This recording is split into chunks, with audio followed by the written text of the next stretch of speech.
Jai Hind everyone, I am Megha Gupta, Assistant Professor in Computer Science and Engineering Department at Ajay Kumar Garg Engineering College. Today I am discussing about Boolean Algebra in the Discrete Structure and Theory of Logic. So let's start, and these are some learning objectives of this topic.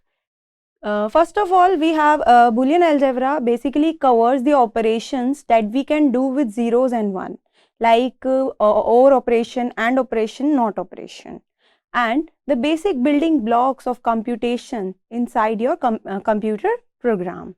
Some rules about how those zeros and one can be operated. Basically, we are deal with that thing on together. Learn about some Boolean expressions here.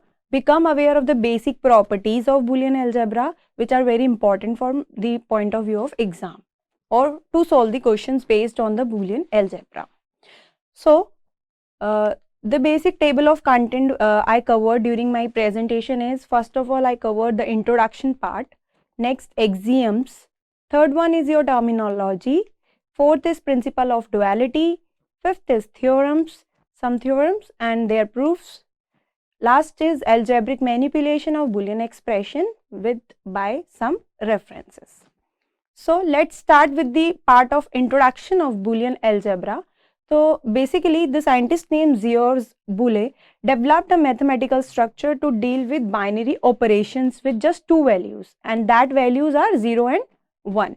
And he just developed this structure in 1813 to 1864. Means he deals with that totally structure with zeros and one during this time period, and today that structure we called as Boolean algebras. So in order to work with binary circuits are the circuits which are used for making the computers and circuit diagrams and etc. thing. So in order to work with these circuits, it is very helpful to have a conceptual framework to manipulate the circuit algebraically, building the simple final result. So basically Boolean algebra, we can say that it is used to form the circuits or computer circuits etc. thing to manipulate the circuits algebraically. So in Boolean algebra topic, let us consider a set which is a B represented by a B, and it is defined as a 5-tuple value in Boolean algebra topic, which basically consists the set with respect to first operator and second operator. The first operator is addition operator and the second operator is the star operator, which basically given in the question. According to that question we solve the further things, and the third tuple is NOT operator. This is basically a unary operator here. So fourth value is 0 and the fifth value is 1. As I said that in Boolean algebra we deal with 0 and 1, right? So here plus and star are binary operators and this inverted comma operator is a unary operator, right? So Boolean algebra basically comprises of a set which here we defined as a B. Next, the binary operators, that is plus, and with respect to star, for example, we take dot here as in place of this star, right? And the third operator is the unary operations, which basically represent the NOT operation. Yes, NOT operation means if I take A as in 0, then the unary operator, by applying unary operator on A, it will become 1, or vice versa. If I take here 1, then the result will become 0, right? So these are the things which are very basic for Boolean algebra. So now come to the next thing, that is the axioms regarding the Boolean algebra. So here we studied some properties, like first one is your closure. Closure is basically a property in which we take some elements from the given set. So in the as we define the given set is B, capital B here. So the given set is B, and let us suppose that small a and small b are two elements we taken from the set B, and we perform two operation here, addition and star, that is also defined in Boolean algebra as in binary operation.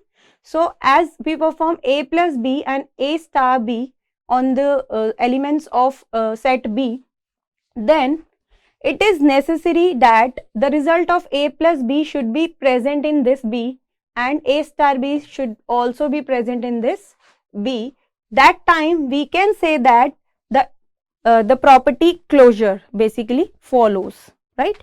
So this stands here that A plus B belongs to B and A star B is also belongs to B.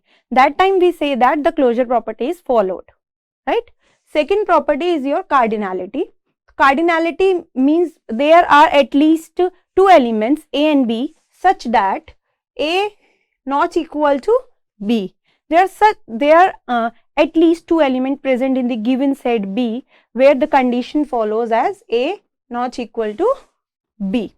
This is known as cardinality. And third property is your commutative property. Commutative property, basically when we consider A and B are two elements from the given set, that is capital B here, then the commutative means A plus B is basically equal to B plus A. So, and A star B is equal to B star A as in given in the slides. Then here if I take example that 2 and 3 are two elements which are belong to B here, then if we perform 2 plus 3 here, we will get 5 as an output. And if I replace the, I swap both the values like A become B, B become A, I basically swap the position of both the elements, then that time also we have the same value, that is equal to 5. And this property is basically known as commutative property. And this is also for 2 star 3. Here star, for example, we have star as in dot operator which represent the multiplication. So 3 2 is 6, and here also we have 3.2 which is equal to 6. So this property basically is known as commutative property. Now come to the next property, that is your associative property. So associative property, in this property also I consider two elements A and B from the set B, capital B. Then we can say that A plus B plus C is equal to A plus B plus C, or A star B star C is equal to A star B star C. Here the difference is that of the brackets. First of all we solve this element, then the result of A plus B is added to C. But here we first calculate B plus C, then the result of B plus C is added to A. So this is the difference in both, but the result should be same. If the result should be same, if the result will become same, then we can say that this is associative in nature, right? Same follows with star operator. So let us consider an example here. If I take A equal to 2, B equal to 3 and C equal to 4, then first of all we go for that 2 plus 3 is 5 and the result should be added in the C, that is 4. 5 4 is 9. Similarly go for this side, B plus C. First of all we calculate B and C. B and C gives 7 and we add the result of B and C to next value A, which also gives 9 as in result. So this example follows associativity, right? And goes for star operator. Let us consider star as in dot, then A dot B dot C should be equal to A dot B dot C, right? So we take here 2, 3 and 4, right? 2, 3 and 4. 3 to just 6, 6.4 is 24, right? And here also 4 3 is 12 into 2, that is also 24. So both the values are same. That means star is also follows associativity here. So this property is known as associative property. So the next property is your identity element property. Basically here we have to find the identity elements with the given operators, for the given operators, or we can say that with respect to the given operators. The operators are plus and star, as we see in the basic introduction part that Boolean algebra is the algebra which have 5 tuples, that is plus, star, unary operator, 0 and 1, right? So there are two operators and we have to find the identity elements for both the two operators here. So if 0 is the identity, as we all know that in case of plus 0 is the identity element, and in case of star 1 is the identity element if I consider star as in multiplication, right? So if I perform if I want to find some identity of any element A with respect to the plus operator, then what will be the identity element of A, so that we get A in the output part, right? So if I take input as in A, then the output will become A whenever we use 0 with the addition operator only, right? That's why we say that 0 is the identity element in case of plus operator, right? And in case of multiplication operator, we take 1 as an identity element, as when we perform any when we perform operation with the any element of set B, then the output will become the same in case only when we use here 1. That's why we say that 1 is the identity element for the star operator, right? So for example, if I add 0 into, then we will get 2 as an output, and if I multiply 2 by 1, then we will get 2 as an output. So 0 and 1 are the identity elements in the case of plus and star operator in the Boolean algebra. So next property is your distributive property. So basically distributive property is followed on always on two operators. So in Boolean algebra, we always cover two operators, plus and star. So if star is distributive over plus and plus is distributive over star, then we can say that here the distributive property will be follows, right? So let us consider here that A star B plus C. So you can see that we use both the operators here. So distributive property says that A star B, first we calculate A star B, then the plus operator we get, then similarly we multiply these two, A star C. So basically this is a distributive property, right? And this is the distributive, star operator is distributed over addition, but in this case addition operator is distributive over star. So here we use this at A plus B star A plus C. So this is the plus operator is distributive over star operator, right? Let us consider an example here. So in this case we take A as in 2, B as in 3, C as in 4, right? So first of all we calculate this, as in bracket always comes first according to Bodmar's rule. 3 plus 4 is 7, then we multiply these two, we will get 14. So according to right hand side, A into B means 2 into 3, that is 6, and A into C means 2 into 4, that is 8, and 8 plus 6 is 14. So here you can see that distributive property is follows.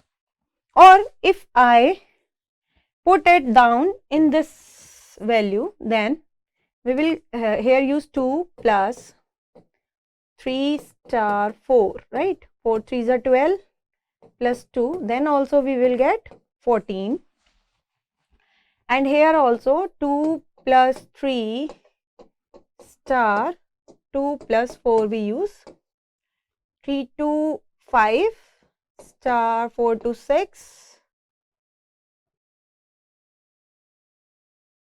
3 and 2 5 star 4 and 2 6, 6 5 is 30. So as you see here that plus operator is not distributive over star operator here, as we doesn't get LHS and RHS equal values. Now the next axiom is complement element. Complement is basically what the reverse of something, right? 1 is converted to 0 and 0 is converted to 1. That is the complement. So for every a small a element from B, there is an element that is a naught in B, right? A naught means complement of A. This is the complement of A, and complement means if I take A as in 0, then A dash will be 1, right? And if I apply plus here, then we will always get 1 as an output, and if I take star here, then always I will get 0 as an output, right? Because the value of if I take A as 1, then we will have A naught as 0, then always we will get 0. That's why element from set A with its complement is operated over plus or multiply. If it is operated over plus, then it will give 1 as an output, and it will if it is operated over star, then it will give always 0 as an output, right? Like given in the given example. So now come to the third topic, that is the terminology of Boolean algebra. So basically what is 0 and what is 1? So the element 0 basically represent the falseness in the value, right? So we can say that it is false or off state. But in element 1, it is called true or on state here. 1 is basically used for on state and 0 is basically used for off state, right? So plus operation basically represent or gate, and star operation basically represent AND gate, and unary operation, this unary operation represent NOT operation, right? So this is juxtaposition implies star operation, that is A B is equal to A star B. So basically A star B represent A into B, which is also written as A B, right? Operator order of precedence is precedence. How to solve, what are the basic steps to solve the any sequence or any Boolean algebraic structure? So we will follow a precedence order in which we use we solve the given equation. So the precedence order is like, first we solve the brackets, then not, then multiplication, and then addition. As we all studied it in the mathematics, always we solve the first brackets, right? So in this case, A plus BC is equal to A plus B star C is not equal to A plus B star C. Why? Because BC is written as this, but not A plus this, right? Because this represent different thing and this represents same thing. That's why it's not equal and equal. Similarly, in case of this, we can write it as this, but not this. Single bit Boolean algebra means one complement is equal to 0 and 0's complement is equal to 1. This is the single bit Boolean algebra. This is the some terminology which we use for Boolean algebra. And here the plus operator means or means if I have one value as an input we have 1, then always the output will be 1, right? 0 plus 0 is 0, 0 plus 1 is 1, 1 plus 0 is 1, 1 plus 1 is 1. If 1 is present at a time, then the output is automatically 1, right? But in case of multiplication, if I have 0, then the output is always 0, right? In case of this, I have 0, and in case of this column, I have 0. Yes, I hope you understand this terminology of Boolean algebra. Now come to the principle of duality. Basically, the dual of statement S is obtained by interchanging star and plus operator and 0 and 1. Means we interchange the star operator with the plus operator and plus operator with the star operator. Similarly, in case of 0, we use 1, and 1, in case of 1, we use 0, right? So the dual of this thing, this is an example of the same. The dual of this is basically A star is converted to addition and 1 is converted to 0, right? star is converted to plus and 1 is converted to 0. Then we have star means we add it. Then we have 0 means 1 and plus means star and a complement, and which is equal to 1. So this is the dual of this statement. We just convert the plus to multiply and multiplies to plus and 0 to 1 and 1 to 0. This is a simple thing for finding the dual, right? So dual of any theorem in a Boolean algebra is also a theorem, and this is called the principle of duality. I hope you understand it. Now come to the some theorems part. So first theorem is idempotency theorem. Idempotency theorem is basically a theorem which is used as in x plus x. If we add x in x, then the output is always x, and similarly in case of dot operator, if I represent x multiply with x, it is also always give 1 as in x as in output. Then we have to prove it that how it gives x always. So basically this x and this x, right? So if I multiply 1 to whole, then this one is x plus x bar, right? As you see in previous slides that 1 plus 0 is always 1 or 0 plus 1 is always 1, right? So this statement is always given this 1, right? So we can write it as this. By the property of distributive, as we see in axioms, this is the opposite of distributive, backward, we follow the backward distributive.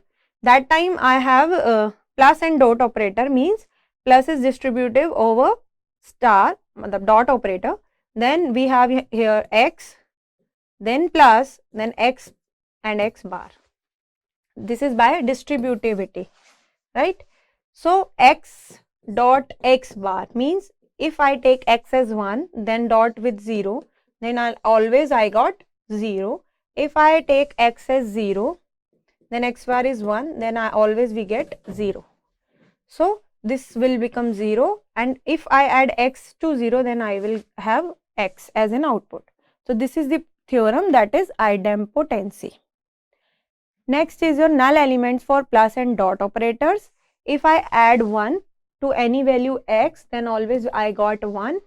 If I perform dot operator with any value x taking 0 as in x, as with x, then the output is always 0, right? Third theorem is involution theorem, where when we have x is equal to 0, then the complement of x is 1, and then again we take the complement of x, so the output is 0. Similar, if in this case the x will become automatically as an output, so this is the involution theorem.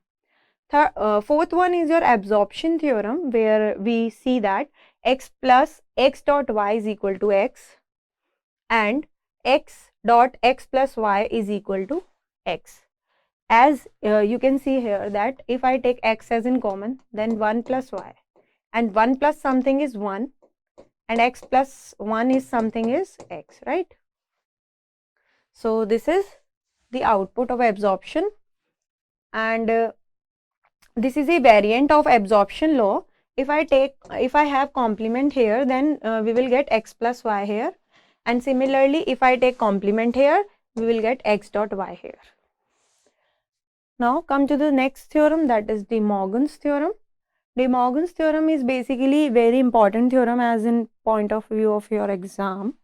So here if I have x plus y whole's complement, then the De Morgan's theorem states that by changing the plus to dot operator and by taking the complement of each element, right, then they should be equal, x bar dot y bar. Similarly in case of dot, we convert this dot into plus and taking the individual complement of each element, like x complement plus y complement. This is known as De Morgan's theorem. Next, last theorem is consensus. Consensus basically is x dot y plus x bar z, yz is equal to this thing, and this thing is equal to this thing. This is the consensus. So proof of some theorems are null elements, basically x plus 1 is equal to 1. So x plus 1 is equal to 1. Here we use 1 as in x plus x bar.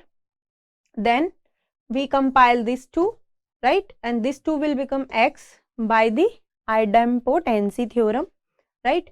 So x plus x bar is always 1 and we get RHS as in 1. This is the proof of null elements.